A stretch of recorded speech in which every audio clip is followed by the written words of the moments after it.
Amigos, obrigado. Meu nome é Maíse e vocês são tão generosos que já aplaudem antes. Impressionante. Amigos, os amigos espirituais contam que há muito tempo atrás, quando Jesus nasceu, Herodes programou a maior perseguição a crianças que o mundo já conheceu. E determinou, na sua loucura, que crianças até 1 ano de idade deveriam ser mortas, todas.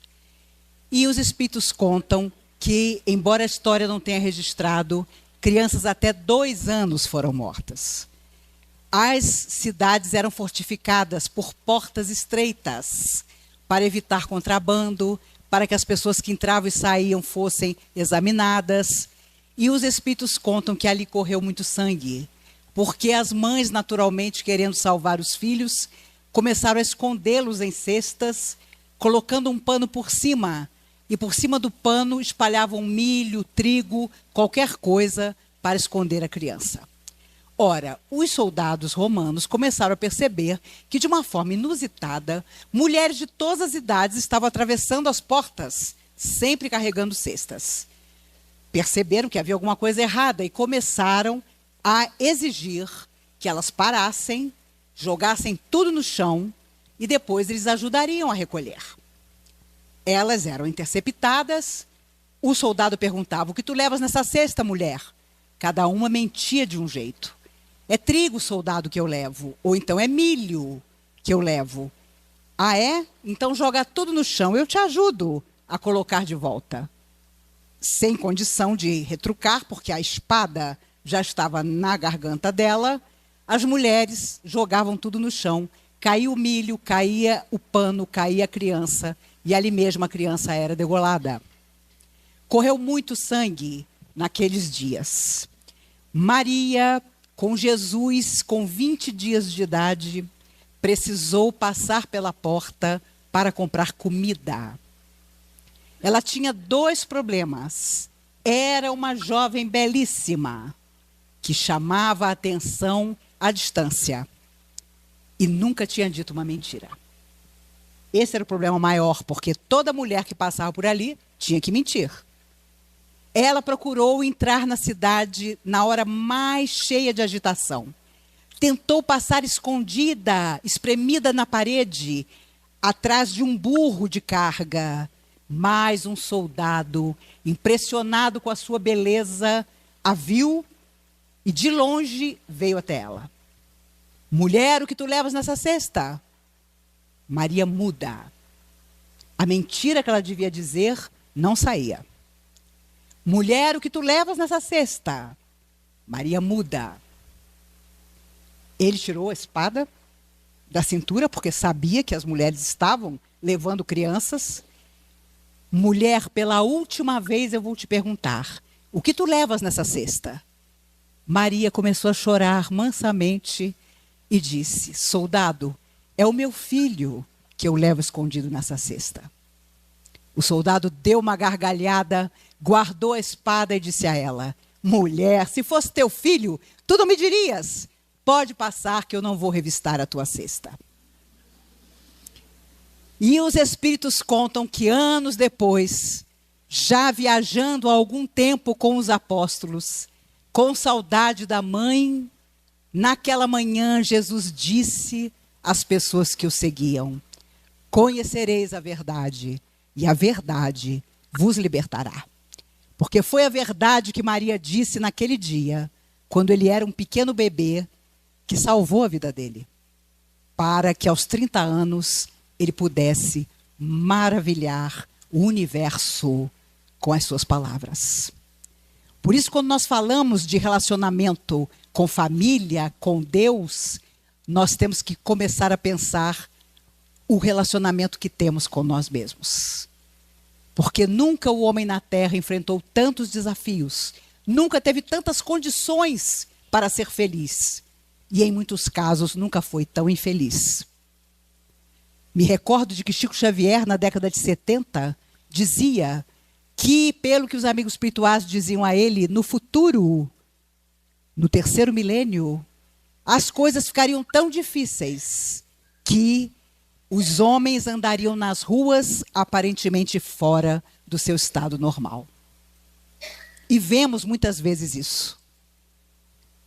Na passagem de 99 para 2000, na comunhão espírita, na hora da oração, à meia-noite, Dr. Bezerra de Menezes manifestou-se e nos disse a todos que estávamos lá: os primeiros 20 anos desse novo milênio serão muito difíceis.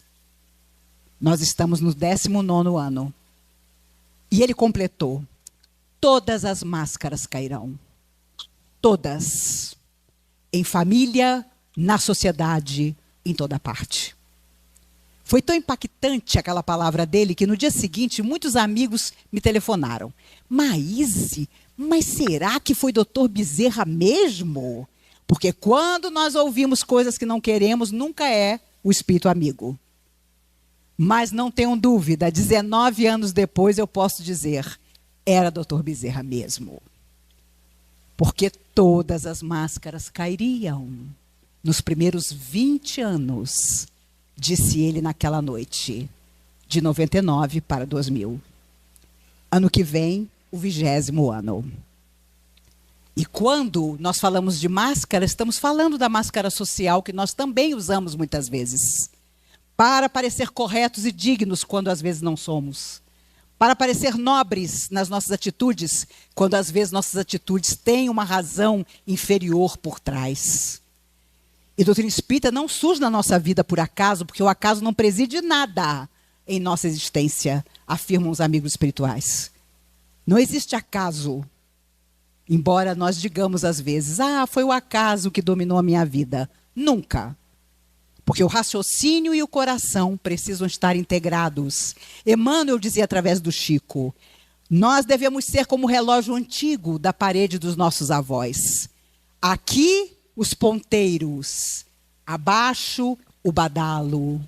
Por isso o cérebro está à frente do coração, está acima do coração. Para que, por mais emotivos, não nos deixemos levar apenas pela emoção. O raciocínio precisa estar em nossas existências. Uma vez um amigo me disse, Maíse, eu tenho certeza que eu não pedi nada do que aconteceu na minha vida até agora. Eu tenho certeza que foi tudo engano. Ele afastou-se e um espírito amigo me disse, Maíse, da próxima vez que ele disser isso, diga a ele que realmente ele não pediu. Ele implorou de joelhos, em lágrimas copiosas, tudo o que ele está passando. E com detalhe, Maíse, pela misericórdia divina, ele está passando menos do que ele pediu. E os espíritos têm feito muitos relatos, quando as pessoas vêm conversar com a gente, sobre isso. Uma vez um senhor, depois da palestra, me disse, a senhora, dona Maíse, é muito exagerada. Eu falei, eu sou carioca, talvez seja por isso. Ele disse, não, a senhora é exagerada, porque a senhora disse que toda família tem as suas lutas. Mas eu me apresento agora para a senhora para dizer que a minha família é extraordinária. Eu e minha mulher nos amamos desde a adolescência. Eu tenho 3 filhos rapazes que nunca me deram uma tristeza, dona Maíse. E a senhora falando sobre família, dizendo que nós temos que lutar, porque somos o passado em forma de presente, e a família de agora são os desafetos de ontem, muitas vezes? A senhora está muito enganada, exagerada. Minha família é maravilhosa. Meus 3 filhos varões são 3 rapazes formidáveis. Antes que eu abrisse a boca para comentar alguma coisa, ele virou as costas e saiu. Um amigo espiritual disse para mim naquela hora, Maíse, ele aguarde as noras que ele vai ter.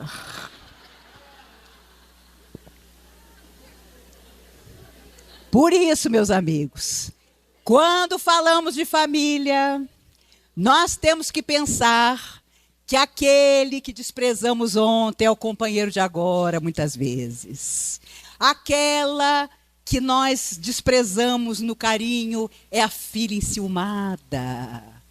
Aquele que nós não soubemos colocar no caminho do bem é o filho hoje impermeável aos nossos bons conselhos. Meu Deus, como é que fulano tão bom tem um filho assim, desvairado? Com certeza as almas se reencontram. E nós pedimos mesmo, até com detalhes, as nossas provas, para que elas sejam degraus de luz para o nosso futuro. Quantos de nós aqui presentes, enamorados da doutrina espírita, não teremos usado a força para dinamitar a esperança do outro? Quantos de nós não teremos separado pessoas que se amavam e hoje a solidão afetiva está conosco? Porque solidão afetiva é pausa de reajuste. E quem vive sozinho, sem nunca encontrar um amor, com certeza resgata o passado.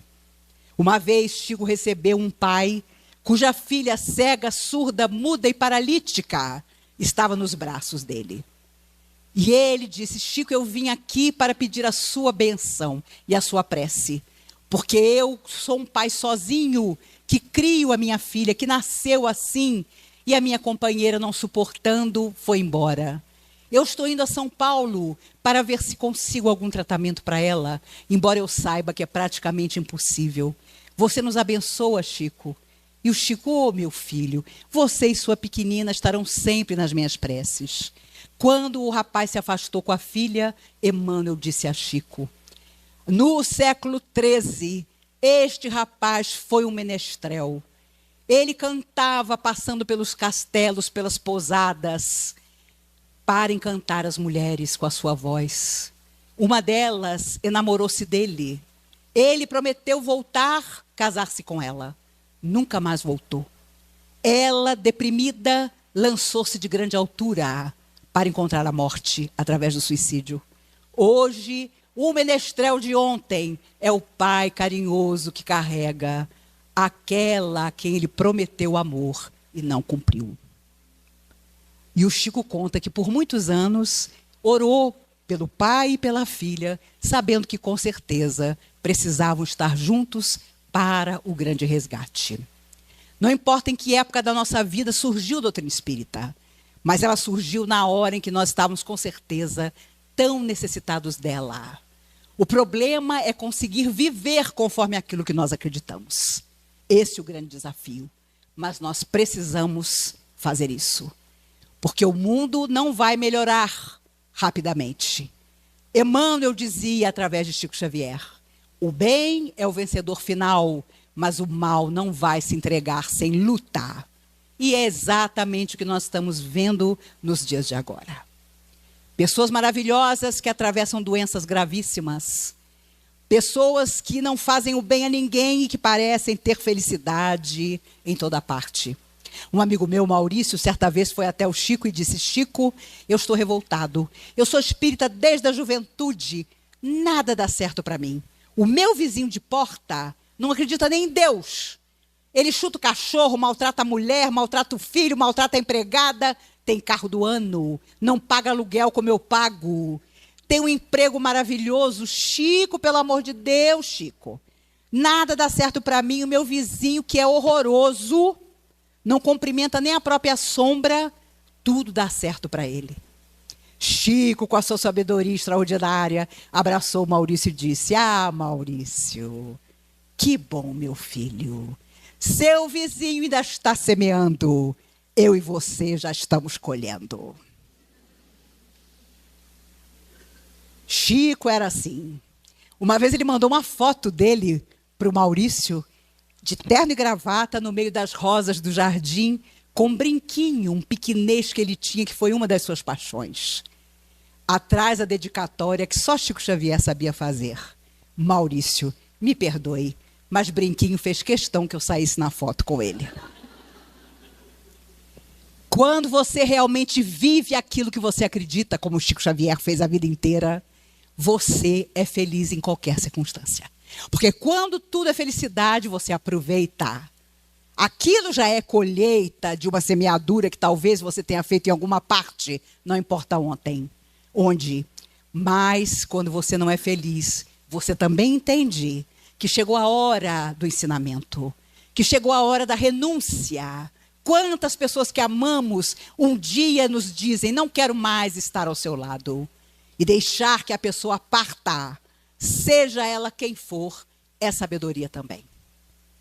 Formamos uma família, mas nem sempre nos afinizamos com todos. Muitas vezes ao longo dos anos encontraremos surpresas, nem sempre agradáveis, no seio da família. Entretanto, nos cabe continuar. E principalmente fazer da grande família humana os nossos corações queridos. Às vezes não encontramos portas adentro da nossa casa nenhuma compreensão.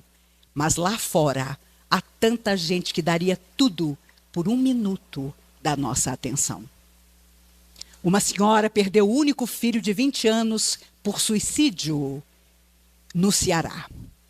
O rapaz enforcou-se sem uma palavra, como aliás estão acontecendo com os suicídios de hoje. Brasília, onde eu moro há 53 anos, desde os meus 8 anos de idade, teve no ano de 2018 um recorde de suicídios na cidade. Quase 200 pessoas. Dos 9 anos de idade aos 83. Não se passou uma semana do ano passado que meu telefone de casa não tocasse para contar sobre o suicídio de alguém. Portanto, é uma epidemia que está correndo o mundo e que nós não podemos ignorar. Nós temos que olhar nos olhos das pessoas e perguntar a elas se elas estão bem, quem são os amigos dos nossos filhos, saber o que se passa no coração deles para não termos surpresas que poderíamos evitar. Porque às vezes sou forte interiormente, mas o meu filho não é. O meu neto não é. E as influências hoje no mundo são terríveis. Em 1 segundo, na frente de um computador, um jovem tem informação que a minha geração levava 1 ano para ter. Então, educar hoje e acompanhar o crescimento dos corações juvenis é ainda mais sério, mais grave, mais importante e mais necessário do que sempre foi. Essa senhora perdeu o único filho, começou a ler sobre doutrina espírita e descobriu que o suicida passava por um processo muito difícil após a morte física, porque tirar a própria vida, que apenas Deus poderia retirar. Ele tinha o seu dia de morrer, fisicamente falando, mas o filho dela, aos 20 anos, decidira sair da vida. Mesmo sabendo dessa dificuldade, ela foi a Uberaba e chegou tão cedo à frente da casa do Chico, que das 30 fichas distribuídas para conversar com ele naquele dia, ela pegou a ficha de número 1. E ali ficou, em pé, horas, até que começasse o trabalho. Quando a porta se abriu, o trabalho estava para começar, ela segurando firme a sua ficha de número 1, para um carro luxuoso à porta da casa do Chico. Salta uma mulher desesperada, gritando, e diz: meu Deus, eu sou uma infeliz absoluta. Eu acabei de saber que as 30 fichas para conversar com Chico já foram distribuídas. Eu estou louca. Eu perdi meus 2 filhos, uma filha e um filho, num acidente de carro na estrada. Meu Deus, eu sou tão infeliz porque não consegui ficha nenhuma para conversar com Chico. Esta senhora cearense segurou bem firme a ficha de número 1 na mão e pensou: meu Deus, ela perdeu 2 filhos. Eu perdi 1. Ela perdeu 2 filhos num acidente de carro. Meu filho escolheu ir embora. E pensando nisso, ela vai até aquela mulher enlouquecida e diz: minha senhora, eu peguei a ficha de número 1. Eu lhe dou a ficha. Fique a senhora com a ficha de número 1 para conversar com Chico. A mulher, acostumada certamente a ter toda a sua atenção observada e querida, pegou a ficha de número 1 e, sem nenhum obrigado, correu para a fila com a ficha de número 1 na mão. A senhora cearense começou a caminhar até o seu hotel para no dia seguinte tomar um ônibus e voltar para casa. Mas, para sua surpresa, de madrugada, o funcionário do hotel bate à porta dela. A senhora venha comigo, que o Chico Xavier mandou chamar a senhora. E ela disse: meu filho, deve haver um engano. Eu realmente tinha a ficha de número 1, mas cedi a uma outra mãe, tão necessitada quanto eu, que apareceu lá gritando. Não, não, é a senhora mesmo. A senhora não é fulana de tal? Sou. Venha comigo, o Chico está esperando a senhora. Eram 2:30 da manhã. Quando ela entrou no salão, o Chico começa a ler. Minha mãe, você sabe, eu não devia estar aqui. Mas quando você estendeu aquela ficha número 1 para outra mãe, Emmanuel foi me procurar. E me apareceu e disse: meu filho, venha comigo. Sua mãe precisa saber de você. Porque ela deu a ficha de número 1 que tinha na mão para outra mulher. E em lágrimas ele conta do seu sofrimento, do seu arrependimento de haver partido da vida tão jovem pelas próprias mãos. Meus amigos, nem preciso dizer a vocês que a outra senhora não recebeu mensagem dos 2 filhos. Mas Emmanuel foi buscar o filho suicida daquela mulher que renunciou à ficha de número 1.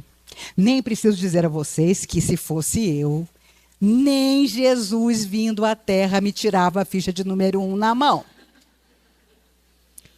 Mas ela entrega a ficha de número 1 para outra pessoa.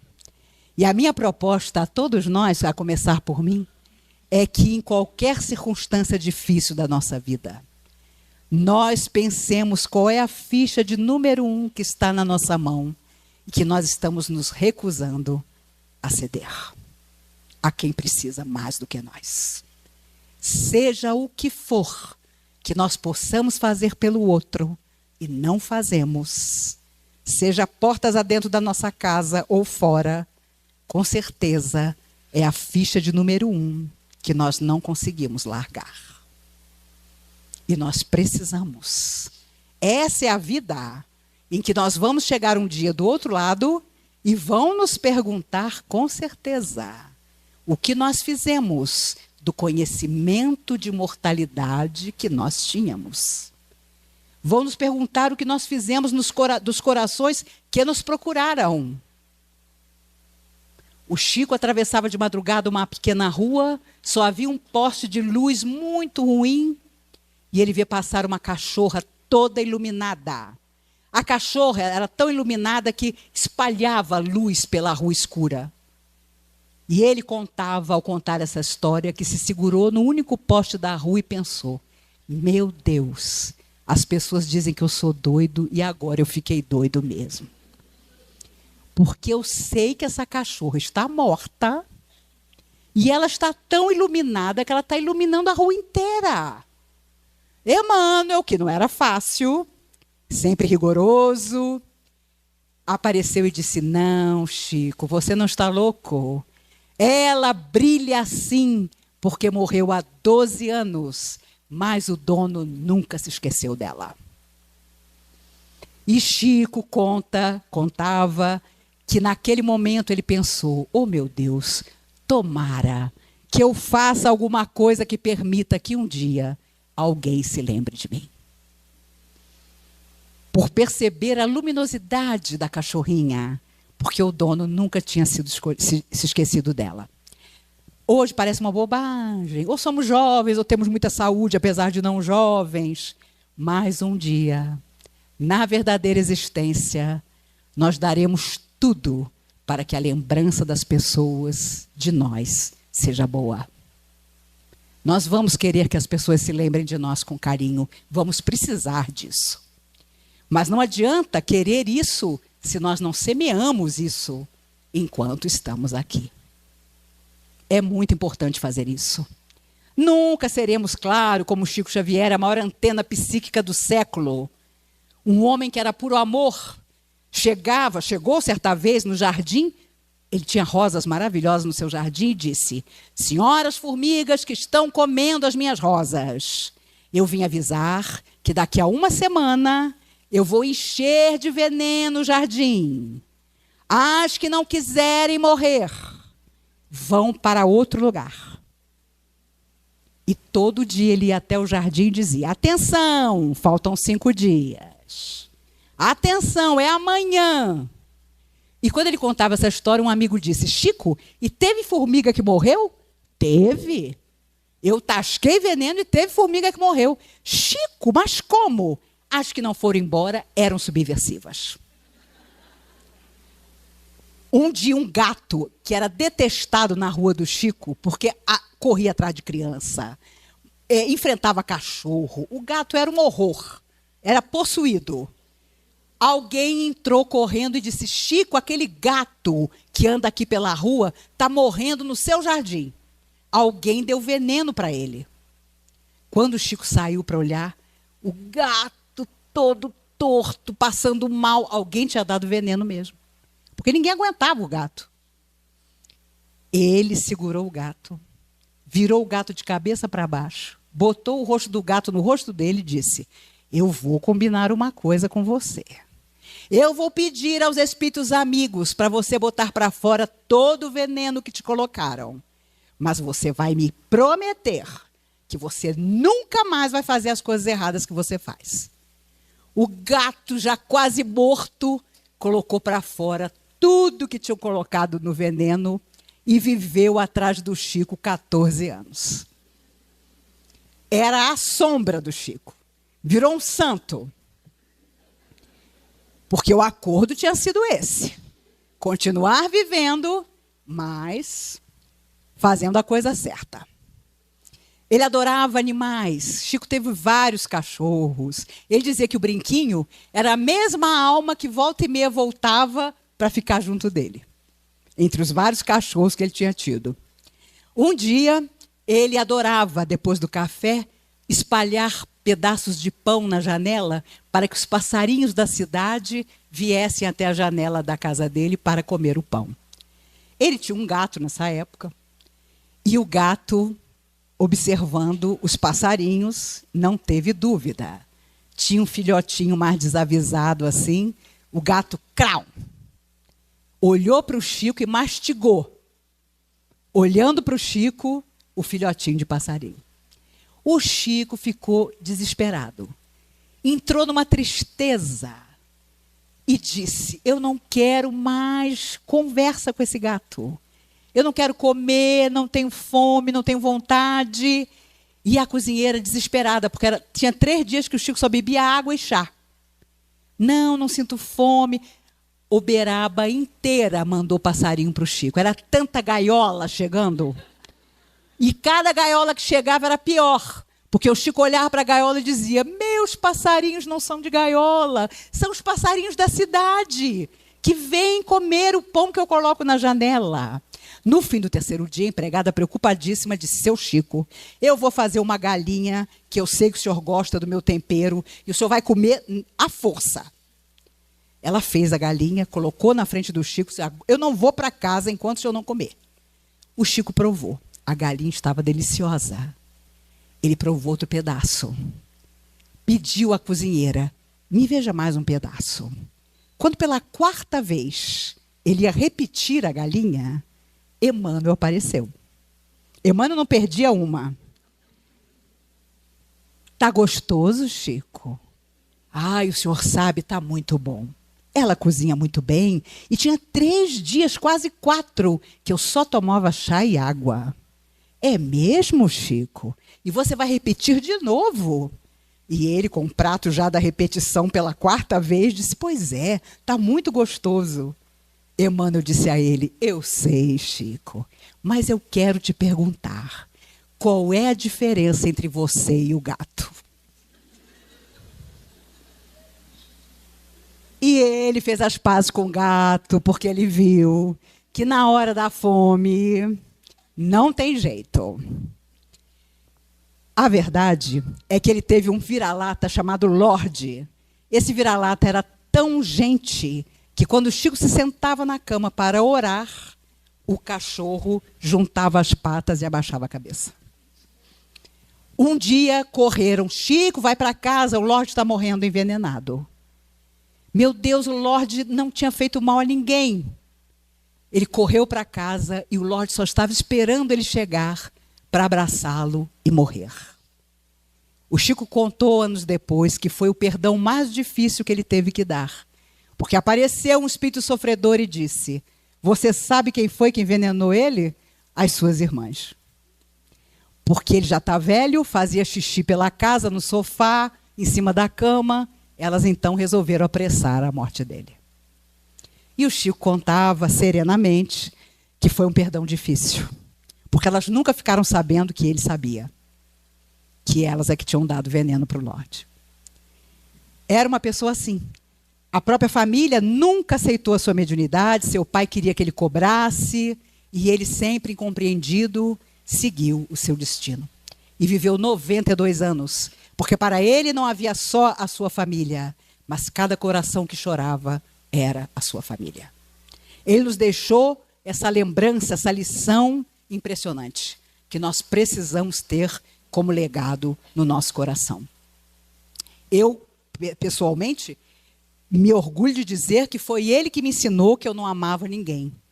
Porque em 76, no Congresso Mundial de Jornalistas e Escritores Espíritas, amanheceu o dia, ele passara a noite abraçando as pessoas, dando uma rosa para cada um. Nós, da Mocidade Espírita, tínhamos feito uma mesa de comida, de bebida, dentro do ginásio de esportes. Quando deu 8 horas da manhã do dia seguinte, nós tínhamos comido tudo, bebido tudo, e o Chico passou a água a noite inteira. Eu cheguei por trás e falei: Chico, você deve estar exausto. Eu tinha 18 anos. Ele já era um senhor. Você deve estar exausto, Chico. Você não comeu nada, não bebeu nada, só bebeu água. Ele abriu um sorriso e me disse: minha filha, o amor não cansa nunca. E eu fui para casa para dormir 3 dias seguidos, imaginando que eu não amava ninguém. Porque aos 18 anos eu estava morta. Nesse congresso maravilhoso, conheci Herculano Pires, Deolindo Amorim, essas pessoas maravilhosas que abriram os caminhos. Herculano Pires, de terno e gravata, todos os dias do congresso, com tênis branco no pé. E eu perguntei a ele: mas o senhor de terno e gravata o tempo todo e tênis no pé? Minha filha, quem usa muito a cabeça tem que descansar os pés. Filosofia pura, da qual às vezes nós nos esquecemos. Ser espírita na época dos meus avós, e eles foram, na década de 20, era enfrentar a polícia. Porque a polícia fechava os centros espíritas com madeira e prego na janela e na porta. E os médiuns tinham que descer a rua até a delegacia. E o delegado, irônico, mostrava as psicografias e dizia: quem é esse Dias da Cruz aqui? Quem é esse Bezerra de Menezes que psicografa a receita? E antigamente, todos os centros espíritas psicografavam receita. Depois, o tempo foi passando, os médiuns foram rareando. E hoje não é fácil encontrar um médium que tenha uma projeção muito grande e que possamos dizer que é um médium de Jesus. Mas nós, cada um de nós, podemos ser os continuadores daqueles que vieram antes de nós. Nós precisamos ser. E nunca desanimar. Porque se há um plano que a sombra tem atualmente na Terra, é o desânimo e a desistência. Por isso o índice de suicídios aumenta no mundo inteiro a cada ano. Por isso as pessoas estão ficando indiferentes à sorte dos outros, como se nós não dependêssemos uns dos outros, energeticamente falando, emocionalmente falando. Nós achamos que ainda devemos ter o orgulho e o egoísmo, que foi a nossa ruína em tantas vidas que já se passaram. Agora tem que ser diferente, porque esse 3º milênio não vai cair do céu. Nós, a humanidade que está encarnada, precisa fazê-lo. E os espíritos, quando a gente reclama muito, costumam nos lembrar. Nós, atualmente encarnados, os 7 bilhões atualmente na carne, somos a mesma humanidade que tornou o mundo como ele é. Por isso nós estamos de volta. Porque estamos recebendo de volta toda a indiferença, toda a loucura, para dessa vez transformar tudo isso em sentimentos nobres. Emmanuel dizia, através do Chico: acima de qualquer coisa, é preciso ser digno, reto, nobre. Ama, dizia Emmanuel, ama e obterás a bênção do amor. Mas nós queremos tudo antes de dar um passo na direção do outro. E é isso que não dá certo. Que com certeza não está dando certo na vida da maioria das pessoas que estão atualmente encarnadas. Uma semana antes de morrer, Madre Teresa de Calcutá foi entrevistada na porta da casa dela por um jornalista americano. Madre, disse ele ironicamente, qual é a sua religião? Imagine você perguntar isso para uma madre. E ela, tranquila, respondeu: o amor, meu filho. O amor é a minha religião. Ah, é? E qual é o Deus da sua religião, madre? E ela sorriu e disse: o outro, meu filho. O outro é o Deus da minha religião.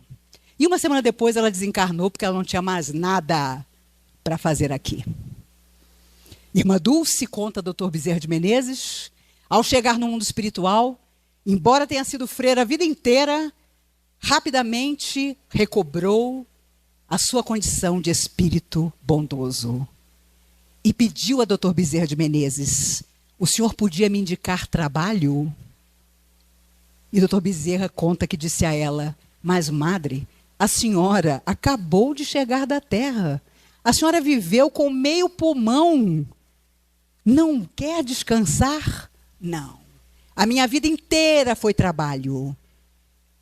Quem sou eu, madre? Disse Dr. Bezerra, para lhe indicar trabalho. Escolha o que a senhora quiser. E ela respondeu: eu quero um trabalho que ninguém queira. E foi trabalhar com as almas suicidas. Dr. Bezerra de Menezes contou isso a Edivaldo Franco, emocionado por perceber a nobreza daquele caráter, que recém-chegado ao mundo espiritual já buscava por mais trabalho. E quantas vezes, com desculpas estapafúrdias, nós fugimos de tudo que signifique trabalho, principalmente o trabalho no bem. Frequentamos a casa espírita e frequentes vezes nos convidam a alguma tarefa. Estamos sempre ocupados. Eu conheci pessoas nesses 46 anos de doutrina espírita que tenho, 46 fazendo palestra, que me diziam: Maíse, agora eu sou muito jovem. Depois, Maíse, estou recém-casado. Depois, Maíse, agora meus filhos são pequenos. Maíse, agora eu vou fazer outra faculdade. Maíse, agora eu cuido dos meus netos. E a morte chegou. A morte chegou para levar a pessoa que passou a vida inteira com desculpas. Como eu sou muito velha no espiritismo também, eu encontro gente que me conheceu há muitos anos e diz assim: você ainda está no espiritismo? Nossa! Eu já fui budista, já fui maometano, eu já fui não sei para onde, eu já fiz não sei o quê. E eu sempre digo: nossa, como eu te invejo. Porque se eu fico 15 dias sem fazer uma palestra, eu falo para o micro-ondas, para a geladeira, para o computador. Feliz de você, que pode se ausentar por muito tempo da tarefa que com certeza aguardava você em alguma parte. Para nos renovar, não adianta apontar o outro. Nós precisamos de autoanálise. E também de perder a ilusão. Antigamente, e é antigamente mesmo, quando eu cheguei no espiritismo em 1972, do século passado, você chegava e geralmente a pessoa dizia: toma uns passes que resolve. Com o passar dos anos, percebemos que não é assim. Percebemos que um grande número de pessoas que procuram a casa espírita não podem estar só na casa espírita. Precisam de terapia. Terapia mesmo. Para isso existem os psicólogos sérios no mundo. Existem os terapeutas de todas as origens, sérios. Existem os psiquiatras.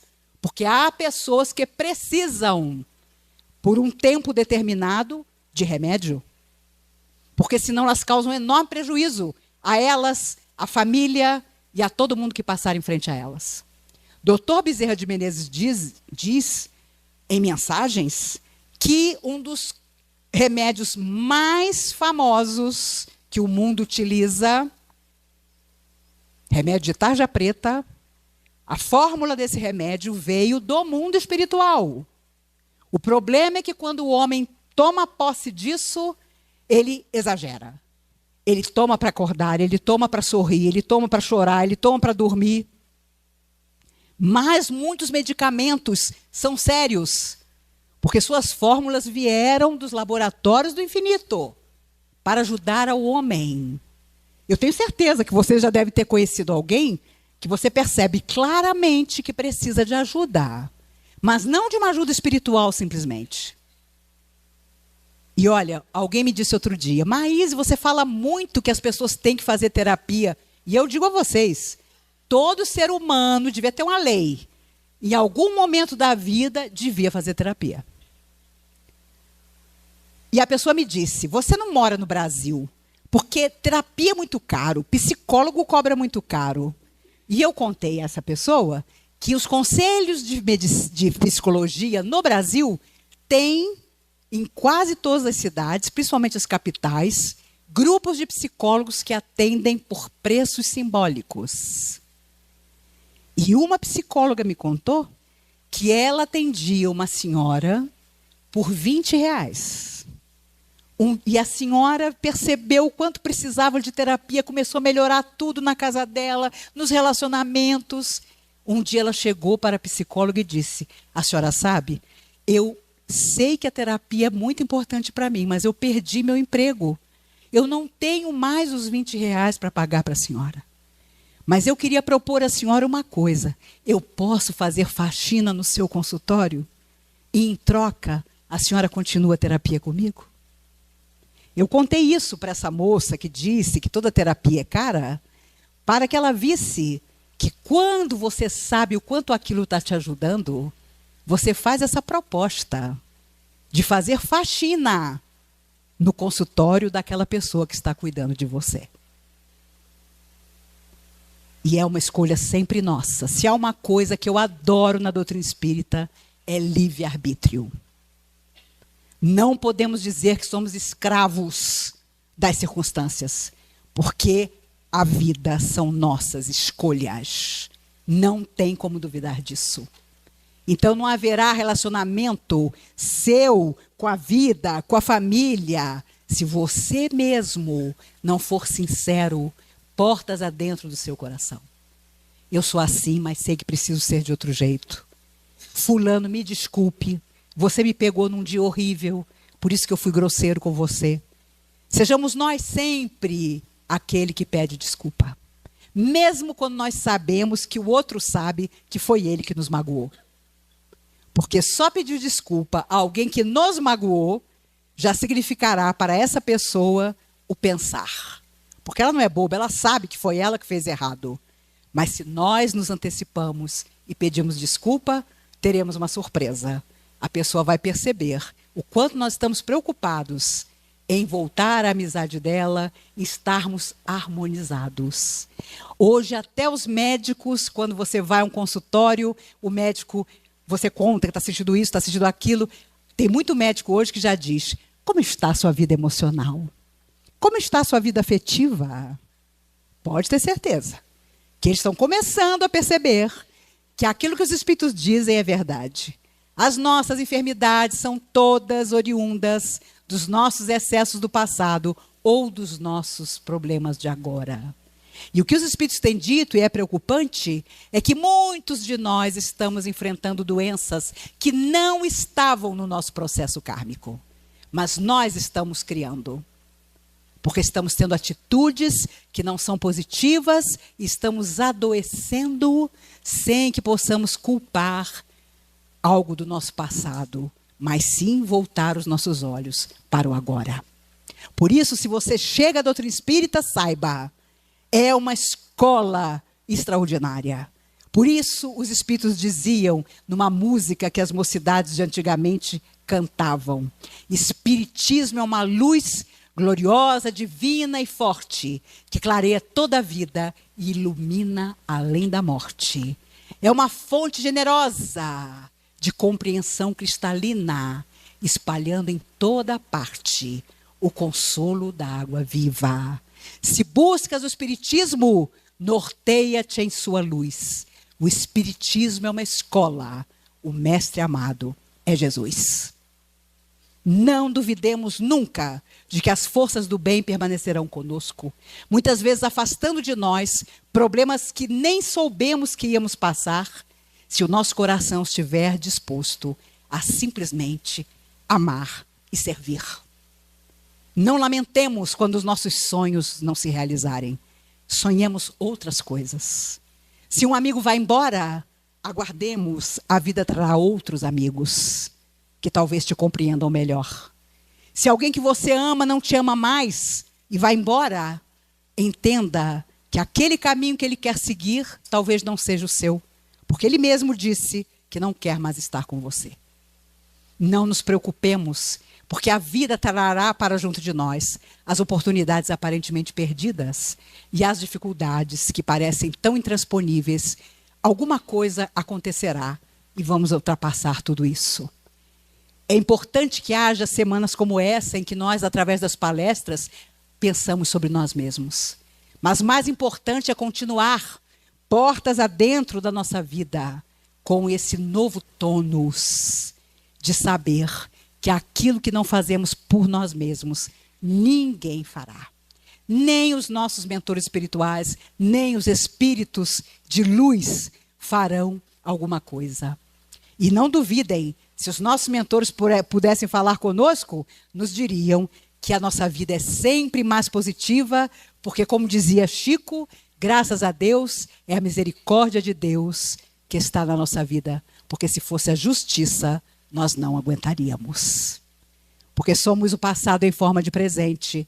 Todos fizemos coisas erradas. Quanta gente já chegou à casa espírita dizendo: eu queria tanto saber o que eu fui em outra encarnação. Se eu soubesse, eu ia aceitar melhor as coisas que me acontecem. Mas André Luiz dizia através do Chico: nunca procure remover a pedra do túmulo, porque sempre cheira mal. Portanto, se pudéssemos saber de nossas vidas antigas, não teríamos prazer, alegria em lembrar. E não é preciso grande coisa, basta olhar o que nós somos hoje.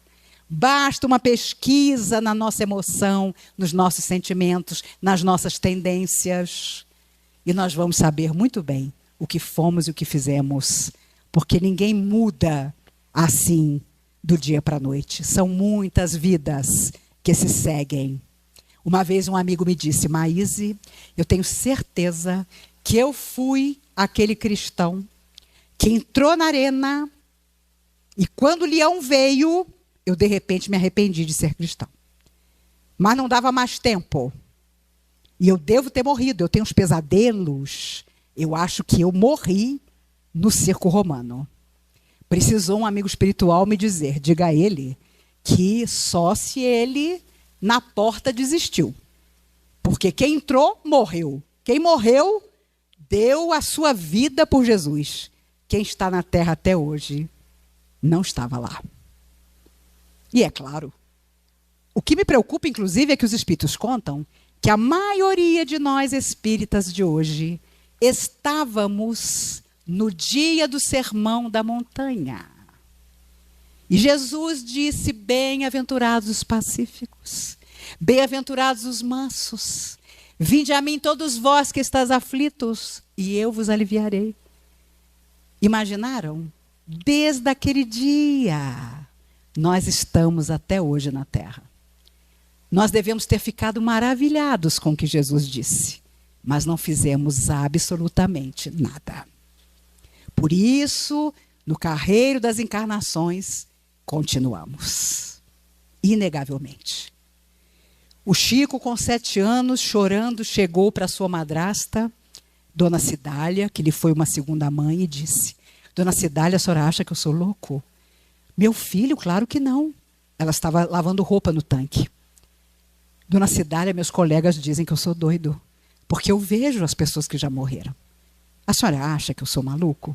Meu filho, não. Eu sou analfabeta. Eu não sei o que acontece com você, mas louco você não é, e nem mentiroso. E ele começou a chorar mais ainda e disse a ela: a senhora sabe como eu sei que a senhora ama a mim e aos meus irmãos? Cada peça de roupa que a senhora pega dentro do tanque para lavar é um espírito de luz que se aproxima do tanque. Um tem a cor azul, o outro a cor laranja, o outro a cor amarela, o outro a cor verde. Ela começou a chorar. E disse a ele: meu filho, já que cada um deles tem uma cor, vamos pensar que são os teus irmãos do arco-íris. E eles estarão contigo sempre. Quando o Chico fez 80 anos, recebeu o título de cidadão de Uberaba. E na hora que ele vai levantar para agradecer, ele vê entrar Dona Cidália com os irmãos do arco-íris. Cada espírito de uma cor diferente. Quando a gente chega na casa espírita, a gente quer psicografar Dr. Bezerra para cima. Quando a psicografia vem anotada, um amigo. Ai, um amigo? Já imaginaram o que é ter um amigo desencarnado?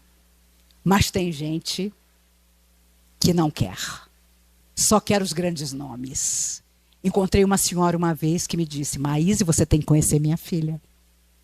Ela tem 17 anos. Maíse, ela tem uma mediunidade que ela incorpora no Carrefour fazendo compra. Eu falei: preciso conhecer sua filha com urgência. Porque imagina a pessoa incorporar fazendo compra de verdura no Carrefour. Mas os espíritos dizem que nos próximos anos, pessoas mediunizadas, magnetizadas, estarão em público. De repente, no microfone, no meio do Maracanã, começa. Porque o espírito sopra onde quer. E há muito que a espiritualidade planeja esse verdadeiro assalto de luz para a Terra. Eu espero que nós participemos disso. Espero que, embora as dificuldades em família, estendamos o sentido de família para todo aquele que chegar ao nosso coração. Especialmente aquele que não nos compreender. Sejamos nós quem compreenda. Aquele que diga que não gosta de nós, gostemos dele. O tempo é o sábio mudo. É aquele que vai colocar tudo no lugar certo. Vamos em busca da grande alegria das nossas existências eternas, que é fazer o bem. Ah, mas eu estou muito triste. Ah, mas eu estou passando um momento muito difícil. Mas tudo vai passar. Vai ficar o socorro de amor e luz que você, mesmo sofrendo, tiver lançado aos outros. Alta de Souza, através de Chico Xavier, dizia: embora desiludida, alma cansada e sincera, por muito te dou a vida, não desanimes, espera. Que nós possamos esperar, amando, fazendo aquilo que ninguém quer, como irmã Dulce no mundo espiritual. Não duvidemos, um dia, na verdadeira existência, não nos perguntarão se tínhamos muito dinheiro, se éramos casados com alguém importante, mas nos perguntarão o que fizemos dos corações que se aproximaram de nós e do nosso próprio coração também. Meus amigos, para encerrar, eu me lembro, em 1950, Chico e os amigos do trabalho visitavam famílias que moravam embaixo de uma ponte, a 1 hora de Pedro Leopoldo. Durante 2 anos, todo sábado de manhã, eles iam até lá e levavam comida para essas famílias. Mas um dia, quando eles se juntaram, não tinha nada para levar, nem um grão de arroz. Todos estavam com grandes dificuldades e Chico, então, estava com os sobrinhos em casa, porque o irmão havia morrido, a cunhada ficou louca, durante anos ela ficou no sanatório, e ele ficou com os sobrinhos. Os sobrinhos dele não eram fáceis, não. Um dia ele teve uma discussão com o sobrinho disse: Chico, tio Chico, você é um velho. Em que tempo você vive, tio Chico? Chico, sereno, disse: eu, meu filho, eu vivo num tempo que não passa nunca, o da consciência tranquila. Essa foi a resposta do Chico para o sobrinho dele. Desde aquele dia, durante 2 anos, eles visitavam as famílias. Especificamente agora, nenhum deles tinha nada. Dr. Bezerra de Menezes, que morrera em 1900, estávamos em 1950, apareceu e disse: meu filho, leve água. Coloque várias garrafas de água aqui, que eu vou fluidificar a água e você vai levar. Quando eu escutei essa história pela primeira vez, eu pensei o que eu não daria por um copo dessa água. Quando o Dr. Bezerra ali magnetizando a água. Ele levou as garrafas de água, era 1 hora de viagem. Quando ele chegou lá, desceu na ponte e disse: meus filhos, hoje, infelizmente, nenhum de nós tinha nada para trazer. Mas nós trouxemos água fluidificada. Os homens tiveram um ataque. O quê, Chico? Você é um cara de pau muito grande. 2 anos nos trazendo comida e hoje você trouxe água. Uma senhora que estava no meio deles disse: eu é que me surpreendo. Durante 2 anos eles nos ajudaram e hoje que eles só têm água fluidificada para nos dar, nós vamos brigar com eles? No meio dessa conversa, para um caminhão em cima da ponte, enorme. E o motorista grita lá para baixo: quem é Chico Xavier aí embaixo? E o Chico contava que pensou: meu Deus, a polícia nos achou. Depois de 2 anos ajudando essas famílias aqui embaixo da ponte, mas sem condição de levá-las para outro lugar, a polícia finalmente me achou. Sou eu. O senhor podia subir aqui? Chico subiu. Quando o motorista do caminhão olhou para ele e disse assim: o senhor é que é Chico Xavier? Aquela simplicidade do Chico, né? Sou, sim, senhor. Ah, não importa. O senhor lembra de um empresário de Goiânia que há anos atrás trouxe o filho dele muito perturbado para conversar com o senhor? Ele disse: não, meu filho. São muitas pessoas que me procuram. Eu não estou lembrando do caso em particular. Olha, não importa. Ele é muito rico, mandou esse caminhão para o senhor, disse que só ia saber o que fazer com isso. Quando o Chico e os amigos abriram o caminhão, era comida para Pedro Leopoldo inteira. E aí o pessoal da ponte subiu, e aquela alegria, aquela coisa toda. O Chico teve uma preocupação. Como foi que o senhor me encontrou? Ah, isso foi fácil. Tinha um homem no seu jardim. O Chico: meu Deus, entrou ladrão. Meu Deus, meus sobrinhos não estão, eu fechei a casa, mas claro que o ladrão apareceu lá, deve ter levado o pouco que eu tenho. Um homem no seu jardim. Eu estacionei o caminhão e perguntei logo: o senhor é que é Chico Xavier? E o homem disse: não, meu filho. O senhor sabe onde é que eu encontro esse Chico Xavier? Sei, meu filho. Ele está a 1 hora daqui. Eu vou lhe apontar o caminho. Meu Deus do céu. O senhor viu se ele estava com alguma coisa na mão, levando alguma coisa? E o homem disse: não, estava sem nada na mão. Mas eu sei o nome dele. Porque quando eu dei partida no caminhão, eu falei: se o senhor não é Chico Xavier, quem é o senhor? Ah, meu filho, eu sou Adolfo Bezerra de Menezes. 50 anos depois do seu desencarne, Dr. Bezerra de Menezes se materializou naquele jardim para apontar o caminho, aquele caminhão. No nosso encontro final, eu desejo de todo o coração que onde quer que nós estejamos, as forças do bem possam apontar a quem sofre o nosso coração. Que vivamos de tal maneira, em família, sem família, atormentados ou felizes, que as forças do amor e da luz nos apontem quem sofre. Digam a quem sofre que podem nos procurar, porque encontrarão em nós um coração que saiba entendê-los, amá-los, sem nenhuma intolerância ou preconceito, sejam eles como forem, combatendo o que hoje em dia é tão comum, os ódios por aquele que é diferente, que não pensa como pensamos. O mundo não vai melhorar se nós não superarmos esse tempo difícil que estamos atravessando.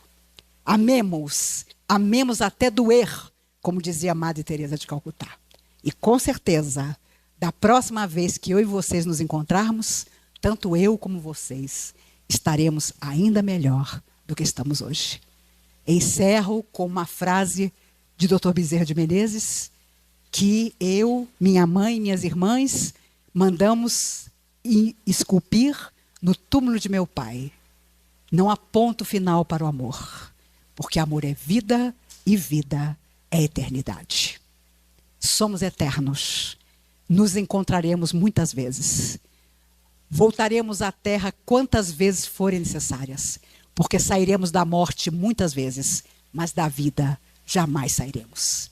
Que Deus nos abençoe, que Jesus nos inspire e guarde, mas para que possamos inspirar e guardar a todos os corações que nos buscarem. Que Ele nos abençoe hoje e sempre. Muito obrigada.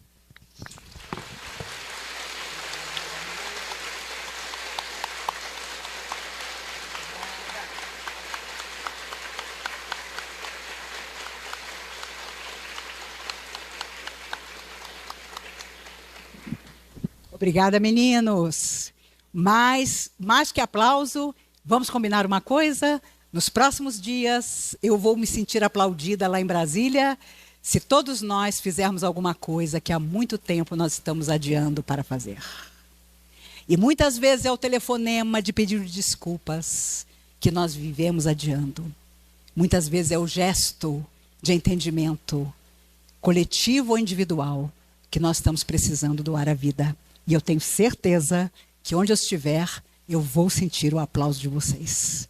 Porque nós precisamos fazer isso. Precisamos simplesmente viver conforme aquilo que nós acreditamos.